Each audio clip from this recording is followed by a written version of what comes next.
Welcome to the third episode where we're looking at some common misconceptions when we read the Bible.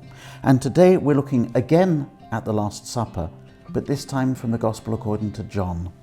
After saying this, Jesus was troubled in spirit and declared, "Very truly I tell you, one of you will betray me."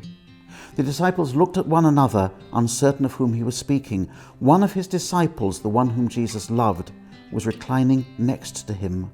Simon Peter therefore motioned to him to ask Jesus of whom he was speaking.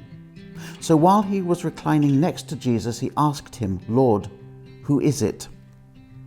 I think it's worth saying in some translations it says while leaning on Jesus' chest, he asked him. And I know that certain authors have gone to town with this and implied something more than just friendship between Jesus and the disciple he loved. Are we missing something here if we look at it through Western eyes? Yes, you are. The misconception here is the intimacy between men in the Middle East.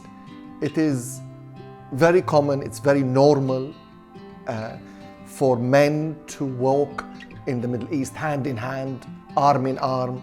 For 6 years, I remember, I went to school with my dear friend Walid, who was my neighbor also and my dear friend, and we walked from home to the school every single day, arm in arm. So that would have been unthinkable in the West.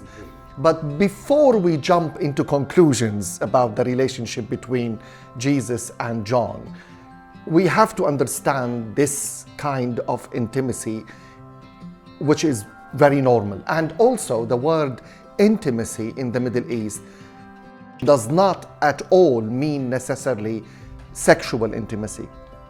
Because of that, if we take the text and look at it from the textual culture, from the culture of the Middle East, we see that this closeness between Jesus and John was absolutely normal. Every one of us, men in the Middle East, we must have an intimate friend. It's kind of a cultural must. An intimate male friend. Male friend, absolutely. We all have a specific friend who is a bit closer than everybody else. And this unique quality of the relationships in the Middle East explains this text, so that in the West, let's calm down and not jump in our imagination and start interpreting the text right, left and center without going back to the original culture and then try to understand the relationship today in our culture today. So yet again, it's the peril of seeing Jesus as a 21st century Western man living in the West, and then we're interpreting what's happening totally wrongly. We need to understand Jesus Christ, the man of his time, the first century AD, where and when he lived and what kind of culture surrounded him and he belonged to.